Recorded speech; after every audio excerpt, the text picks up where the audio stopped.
Hey everybody, welcome to Nutricast, the BL Biolab Dietary Supplement Manufacturing Podcast. My name is Andrew Barninger. I'm here joined with Natalie Vaulin, and today we're going to discuss weight loss supplements and weight loss supplement manufacturing. I think it's a broad subject. It should be fun. Let's start with the ingredients. What are good ingredients to use for a weight loss supplement? So what's interesting about this topic is there's many ingredients that would that can be used in a weight loss supplement, because a lot of them are designed not to just cause weight loss, but improve overall metabolic health. So they'll be improving markers of cardiovascular disease, markers of metabolic disease. So when it comes to the ingredients used, there's a very broad spectrum from nutraceuticals to vitamins to minerals to herbs and botanicals. And some of my favorite to use are generally things like acetyl carnitine or berberine, or ingredients like chromium and magnesium. What do they do? So without getting too technical on the topic, so chromium helps basically improve your body's sensitivity to sugar. So it allows your body to metabolize sugar more efficiently. And why that's important is many times if somebody's struggling to lose weight, it's partially caused by their inability to metabolize sugar appropriately. So if you look at the stats on it, over 75% of the US population is overweight or obese. And I believe over 30% are diabetic, and I want to say something to the tune of 60% are pre-diabetic. So that means they have the markers of potentially having diabetes, and talking primarily about type 2 diabetes. So this ingredient is focusing how to avoid that? Well, it can help manage your blood sugar and insulin. So insulin and blood sugar are kind of operate together. And you can handle it just with a supplement, not with their drug? When it comes to drugs, there's stages to like drug progression. So if you're diabetic, which is measured by two primary markers, you're looking at blood glucose, and you're also looking at hemoglobin A1C. So blood glucose is a short-term measurement. Hemoglobin is like a generalized measurement over the course of about 3 months. So a high hemoglobin is normally what doctors look at when they're going to diagnose somebody who is diabetic. And oftentimes, if somebody is diabetic, they also have excess body fat. They also might be lethargic. They also might suffer from some type of low-grade chronic inflammation, so their joints might hurt. So like when it comes to like weight loss supplements, they're kind of designed to target a whole plethora of different things, and different ingredients can be used to target those different markers. Interestingly, a lot of drugs for different diseases are modeled after supplements. For a big one that comes to mind is you have a drug, it's a statin, and statins are designed to lower triglycerides and cholesterol. Well, statins were modeled after something called red yeast rice, which is high in an active compound called monocolin K. So there's currently a few lawsuits in the United States for people selling monocolin K supplements because they operate just like statins for cardiovascular disease. And these are the lawsuits for supplements, not for drugs? Well, as I was saying, a lot of drugs are modeled after dietary supplements. I thought it works the opposite way when you're like have a drug and you're trying to remove the properties and just like many drugs are modeled after the effects of dietary supplements. And what's interesting is we have a lot of safety research on drugs, but we don't actually know how they work. I'll do some research on like certain types of drugs like Adderall, which is used for ADHD. At the end of every study, there's some like speculation. We think it does this, but the results are to be elucidated, which basically means we don't know how it works, but it works. But with dietary supplements, since they've been, especially if you're talking about like Eastern medicine, like botanicals, so you've probably seen things like guarana or theobromine or maca root. Maca actually comes from South America, but you know what I mean. Yeah. They've been around forever, and they've been used in kind of like more naturopathic medicine. And we've actually branched off and do they have weight loss properties, all of this you mentioned, or no? Guarana is more like energetic. Well, guarana actually has caffeine in it, or a derivative of caffeine, which is why it is often used in weight loss supplements, because caffeine increases metabolism. So it'll increase your heart rate. And if your heart's beating faster, theoretically, you're using more energy. So when we're talking about weight loss, we're talking about, and I know if any of my colleagues or friends hear me say this, they're probably going to ridicule me. But a lot of it's with calorie balance. So like if you're consuming more calories than you're burning and you have these extra calories at the end of the day, you're going to gain weight anyway. Yeah. It's a lot more technical than that, but at its base level, calorie balance is really an important thing for weight loss. So that's why in weight loss supplements, there's oftentimes stimulants added, things that will increase your heart rate, things that increase the amount of certain type of neurotransmitters and hormones your body's produce to increase your heart rate. So can a supplement really help you to lose weight? It can, dosed appropriately. It's taken consistently. That actually makes me think of something. I used to work at GNC, so sold supplements. I could predict with like 95% accuracy when somebody was going to return something, because they would be like, they'd walk in and say, I need a supplement for weight loss. I'd be like, look at all these. And then sell them the most expensive thing, because that's what people at GNC do. But I could always know, yeah, they're going to bring that back. And a lot of times it's because... And it's allowed to return supplements after you use them? Yeah. Never did. Yeah. I got so many free things because somebody took like 3 servings out of it. My boss was like, well, I can't do anything with it. So for like a long time... So you've tried a bunch of stuff, I've tried probably. many supplements because of that, because I working at GNC, I got basically... It's not really allowed, but like kind of happens anyway.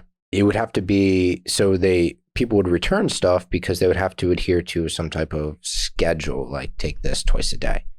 And that is very hard for people. And I found that women prefer capsules, men don't really care.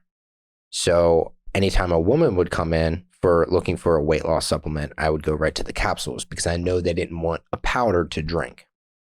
Men, I would ask a few more probing questions and figure out what they were looking for. But yeah, so that's an interesting little fact. So if you're developing supplements for men or women, if your brand is more targeted towards women, make something that can just be in a capsule, because what I found is women don't like taking powders. They don't want to drink something. I also prefer capsules, so I'm a standard woman in this way. All right, but what about liquids for weight loss?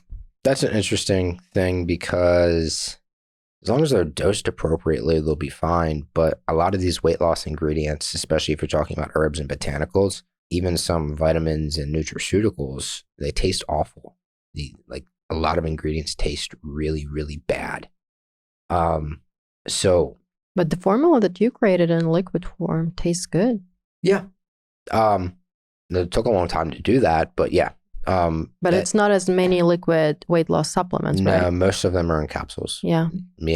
Most people want the pill just to take it and be done with it. So when it comes to weight loss supplements, a lot of them go in capsules, which is easier from a formulation perspective because we can dose things more appropriately, like have the right dose in there, and we don't have to worry about taste. And what do you usually do when a client wants a weight loss product, but they want it with a sweetener? Is it possible to add sweetener and So if we're doing like a powder, of course. So most of the time, as I mentioned, a lot of these ingredients taste really bad. So putting them in a powder, we're generally going to have to use a sweetener, because if you just put like the formula without any sweeteners or flavors or any type of excipient in there, it probably wouldn't be, it would be probably taste disgusting. But isn't it gonna like scare away the customers who are looking to lose weight and like they see that it's not kind of like sugar-free formula, it's still sweet? The thing with powdered supplements is that we have a lot of alternatives to the sweeteners that we have to use. So like stevia? Like stevia, monk fruit, different types of sugar alcohols, some types of inert sugars like allulose. They tend to be good substitutes for sugar. And in a weight loss formula, most powder formulas, we're not using just straight sugar to sweeten things. And sugar is obviously one of the problems with most of everything is it contains something containing high amounts of sugar. So in a weight loss product, you wouldn't want that because now you're consuming calories when it's kind of unnecessary. So you can use artificial sweeteners such as sucralose or aspartame. But most of the stuff we work on contains things like stevia, monk fruit, allulose. And that's because a lot of people are going more towards the non-synthetic route of sweetening. So they don't want sucralose or aspartame because they're synthetic sweeteners. They want more quote unquote natural sweeteners. So stevia has steviosides and ribugicide A. But it has like a special taste, which not everybody likes. So well, actually, I've heard more like trend on monk fruit at the moment. Monk fruit to me, even the highest quality monk fruit that I've ever had, is disgusting. So when people, but why is it so trendy now? Because just like anything, somebody released a piece of research a couple weeks ago or a couple months ago that said stevia causes this problem. It's just like, yeah, but you gave it to rats for like 6 weeks, and the dose you gave them, no human could ever consume ever in their entire life. So it's not really relevant. Yeah. So like that's my problem with a lot of the research on really anything, because when there's stages to how we do clinical research, and it starts in a petri dish. So we take a petri dish, we see what we want to find, and we extrapolate. Oh, well, that's interesting. Let's see if we can replicate that in a rodent. Oh, well, cool. We did it in a rodent. Now let's see if we can replicate it in a dog. Then they'll move on to the dog. So they're going up the animal spectrum to larger and larger animals, and to a point where they have enough safety data on animals to pitch it to somebody. It's called an IRB, or the Internal Review Board. It's a governing body that says, yes, you can do this study on these humans, because the IRB basically determines, after reviewing your stuff, we found that this is going to be safe. You're not going to hurt anybody. So now you can do it on humans. And this process probably takes years to complete. Many, many years. To get a drug into the market, I'm just talking about drugs. And drugs are even more interesting because they have so much funding behind them from drug companies. So it's not like they're just letting this sit for years on end. They're relentlessly pursuing getting this drug into the market because they've dumped millions, sometimes billions of dollars into that drug. Yeah. On average, it takes 17 years for a drug to be approved by the FDA. Dietary supplements, because it's not as lucrative.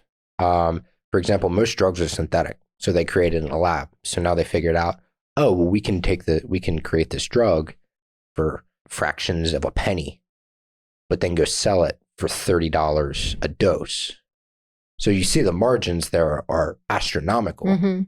With dietary supplements, this is where it gets really cumbersome and difficult to work with as an ingredient manufacturer or somebody who's researching ingredients.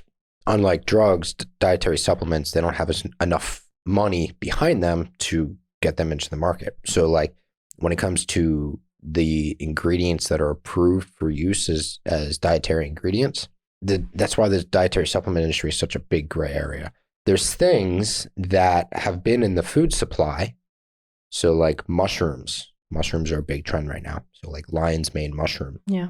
It's been in the food supply, but is it really a dietary supplement? Well, it's technically a food. Supplements fall under food. So yeah, it could be called a dietary supplement. And then you have other ingredients that are just sit in this gray area because they're not supplements, they're not drugs, like NMN. It's a big thing that we sell.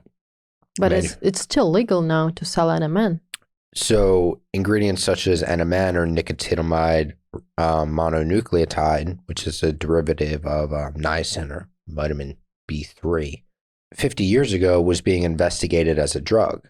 And then a few months ago, actually probably about 9 months ago now, a drug company went to the FDA and they were like, hey, people are selling this as a supplement, but I want to research it as a drug. So it's like this mangled quagmire of insanity where it's like nobody actually knows where it sits. So where's this like There's no point? line. There's no line? There's no line. So who decides? FDA decides it's either a drug or it's a supplement? Yeah. Until it's considered a drug, it's a supplement. That's a good way to slice it down the middle. Yeah. But in a man, that's something that we still can manufacture and we still can, customers can sell. Mm-hmm. But I know it was pretty shady last year. And that's because the biggest issue that people were having was Amazon. So Amazon, as you know, I think I've read a statistic actually earlier today that over 60% of the dietary supplements in the market are sold on Amazon. Yeah, this is true. So when Amazon does something, it influences the entire dietary supplement market. So the FDA came out, I think it was last July 23, the FDA was like, hey, we're investigating NMN as a drug or a new drug. And then in August, it came out, or August or September, they came back and they were like, no, this is actually a new drug, so you can't sell it as a dietary supplement. But they couldn't really enforce it because they didn't make a definitive ruling. They just said, this is what we're investigating. And because of that release from the FDA, Amazon was just like, oh, it's a drug, we're not selling it anymore. And that's just because Amazon just doesn't want to get involved in the nuances of the FDA and how they categorize things. So of course, and Amazon is becoming stricter and stricter every year with all of these regulations. They're now accepting only GMP certified facilities, which is good for us because we're NSF certified. But yeah, so that's where the gray area is, especially with Amazon sellers, is if Amazon says something and you've built your entire brand around a certain ingredient, and maybe that ingredient really falls in that gray area, Amazon can just be like, no, we're not selling it anymore. And if your business is doing $1 million a month, you now have no revenue because you can't sell anything.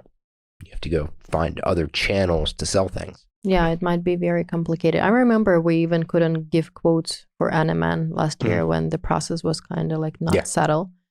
I've heard that xylitol has some good benefits for teeth and gut.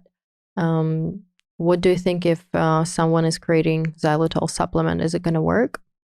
So xylitol is oftentimes used in supplements as a sweetener. It's a sugar alcohol, so it's similar to sugar, but it doesn't have as big as effect on your blood sugar and it has less calories. But a lot of the good stuff around xylitol is for your teeth. So from what I've understood, it balances the pH in your mouth, and it also acts as an antibacterial agent. So that's why it's put in gum. If you look at any gums, especially like Trident or any gum that says, hey, this is good for your teeth, the first ingredient is normally xylitol. So it really helps. Yeah. To prevent cavity and stuff. Yeah. There's some pretty good evidence on that. And so xylitol is one of those interesting ones where it actually has some functional benefit, but it's sometimes just used as a sweetener.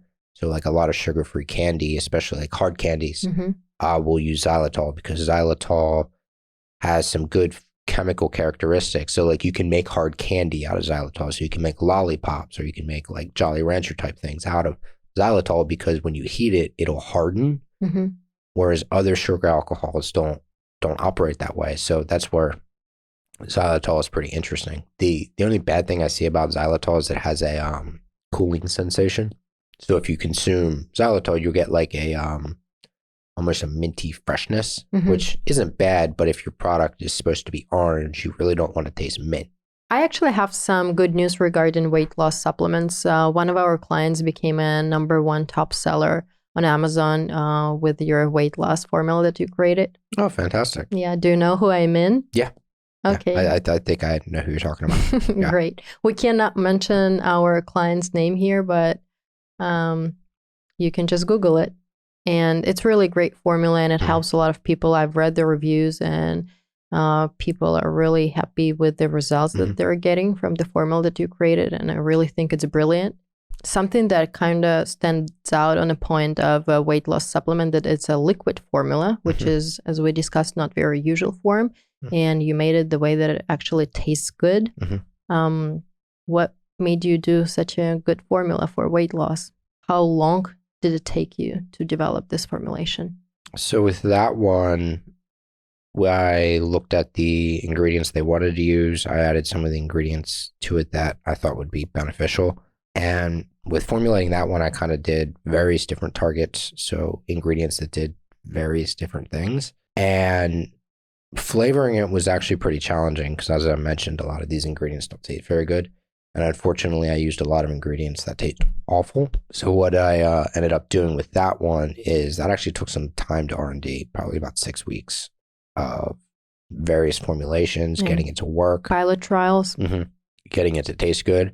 And I think we ultimately ended up using a combination of sucralose and stevia in that one. So that's something that I've been playing with recently, is flavoring things with sucralose and stevia. Primarily because sucralose is more of a back-end sweetener. So if you consume something with sucralose, you'll taste the sweetness on the back of your tongue. Stevia is more of a front-end sweetener. So what it does is it really balances out the palate. So even though sucralose is synthetic and stevia is natural, I really like that combination. So we ended up using our base formula with all the actives. I think we ended up using a strawberry flavor.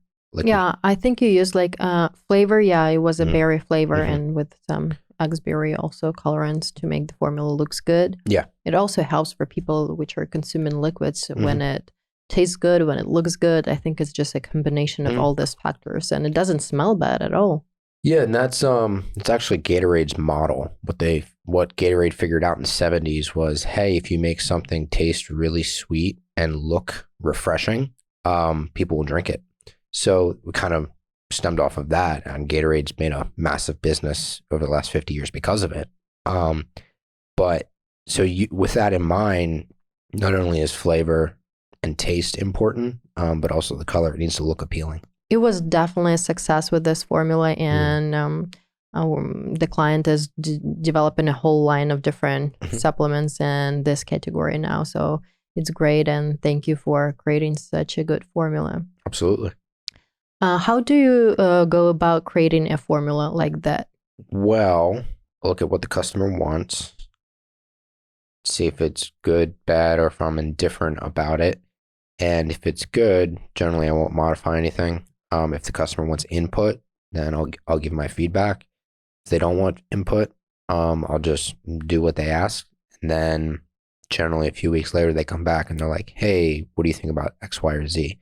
And that's where I'll come back and say, hey, I don't like this ingredient for these reasons, but we can substitute it with this one because this ingredient does X, Y, and Z. So that's normally my process. So a customer tells us what they want, and we got to work within the like the form factor, how they want it delivered, and the cost of what they want.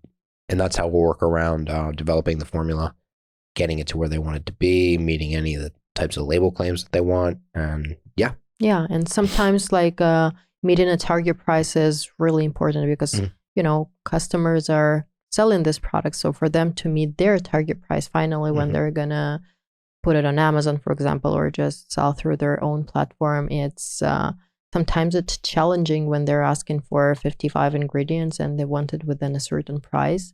How do you handle if it's the target price is too low? A lot of times I'll just tell you up front, be like, hey, we're not going to hit this. There's just no way to do it because you have all of these ingredients. We need to source half of them. Some of them won't even work in this formula. That's really what it comes down to. It's like we being upfront and transparent with the customer, like, hey, we can quote this for you, but we can guarantee it will not hit your target price.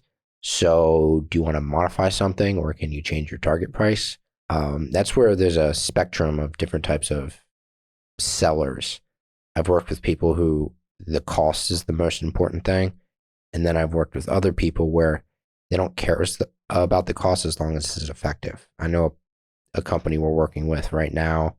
I think they're paying like something like $24 a bottle for their supplement.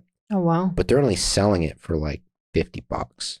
So if you know anything about like selling and supply chain, and from the time your product is made to the time it gets to the customer's hand, there's a lot of ancillary costs in there. There's marketing costs, there's shipping costs, there's distribution, there's storage, there's, I don't know, building your website, there's payment processing to pay your clients, not your clients, your employees. Yeah. So like, I understand why cost is a really important factor, because, well, they have to buy it for this to be able to sell it at this. Yeah, it looks like it has to be no more than 20% of general expenses for the customer to be like in a target price for them. Yeah. And then there's other customers who don't really care about that. They just want to make a really, really good supplement. And if they make some money, great. If they don't, then also great. Their goal is to sell a good supplement. So what's the biggest advice you can give for someone who is looking to create a weight loss supplement in 2024? Depends on where you're going to sell it. But if, for example, if you're selling it on Amazon, well, you got to be able to compete with everybody else on price and all your claims. So doing some Amazon research. Now, if you're selling it in your own online storefront, maybe you want to sell a product that's more, maybe a higher value or higher quality. So then that's really up to you to be able to build brand recognition and desire for that supplement. But it's really has to do with your sales channel. Are you going right into retail? Like, do you want it to be at Target? Okay, well, if you're going to be at Target, you need to be able to compete with everybody else on that shelf. So really understanding your target demographic and your sales channel to best put together a formula that will work for you and your business. Okay, great. But when it comes to like R&D factor, if we're talking about a form, ingredients we already discussed, like what form would you recommend for a weight loss supplement? Does it also depend on a platform where you're going to be selling it, or not really? Yeah, the form factor, you have to use a form factor that people are familiar with. So doing a weight loss supplement in a gummy might sound cool, but people may not buy it because they're like, well, I've never seen this before. I'm terrified of it. I don't know what it is. That's where I think letting the market dictate the terms there is the best thing. You can have the best product, but if nobody knows about it or they're terrified to use it for some unknown reason, then you're not going to sell it. So you can have a fantastic product, but if you deliver it in a form factor that's unknown to most people, by form factor, I mean liquid, capsule, tablet, soft gel, powder, gummy, whatever. You have to sell it in a format that people are familiar with. That's why I think when it comes to weight loss supplements, sticking with powders and capsules are probably going to be the best thing. And when it comes to trends for 2024, it looks like weight loss is just increasing in the trend, and people want to buy supplement. Does it have anything to do with the Ozempic or like this kind of trend that people want to use some safer options? Possibly. I mean, we're still in the beginning of the year. It's only February, so this is when that type of supplement trends pretty quickly, pretty high. Yeah. Because people are trying to get ready for summer. Already in February? Oh yeah, absolutely. Especially if they have like a long way to go to get to their summer body. Okay, it makes sense. So a lot of whey protein and weight loss supplements trend at this time of the year. But it could have something to do with the Ozempic thing that you mentioned, which is an interesting drug. There's not really a lot of supplements on the market that mimic what that drug does. So that may not be it, but I'm not exactly sure. But like this particular drug has a lot of benefits, but it has a lot of side effects, right? So supplement can be a good alternative because it doesn't have this side effects. Yeah. Most of the time, dietary supplements have significantly less side effects, especially now. Now, 15 years ago, there were ingredients in weight loss supplements and like pre-workout supplements that kind of fell over into the drug category because of their physiological effects. So a common one that people may know of is ephedrine. And ephedrine was actually designed as a bronchodilator. So basically what that means is it expands your airway so you can breathe better. So if you have a cold, you would take ephedrine to expand your airway. However, the mechanism by which it does that also increases heart rate significantly. So people were abusing these weight loss supplements with ephedrine in it, and it was causing a lot of problems, especially in the military, because military guys were taking way too much of it. Oh, wow. So that actually got pulled out of a bunch of supplements because it was actually killing people. So now it's considered a drug and used in a certain way by prescription. Yeah. So there's some ingredients that have spilled over from the dietary supplement category into the drug category just because of the problems they were having in application. So they weren't technically designated as a drug before, but because of all of the effects and the negative side effects they were having, they kind of spilled over into being a drug. There was another one, it was a nootropic compound, so improved brain function. I believe it was called octopamine. And that was originally a drug, and then it kind of fell off, meaning like people weren't manufacturing it as a drug. It didn't go through the right channels to be a drug. Mm-hmm.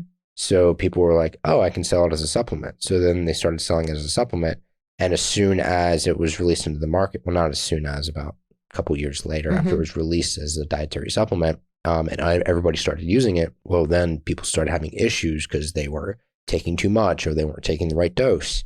So it went back to the drug? Yeah, because it was hurting people. Mm-hmm. So that's what's interesting about the supplement market is some of these things may evolve into being drugs, or they might devolve. So like things that were considered drugs may devolve back into supplement. That's where that gray area is. Yeah, this borderline is still not very It's not clear. Yeah. So okay. It was an interesting conversation about weight loss supplements, and pretty sure it's going to be increasing trend, and hopefully we're going to have more and more beautiful products that you develop. Thanks. Thank you for watching this episode of Nutricast, the BL Biolab supplement podcast on weight loss supplements.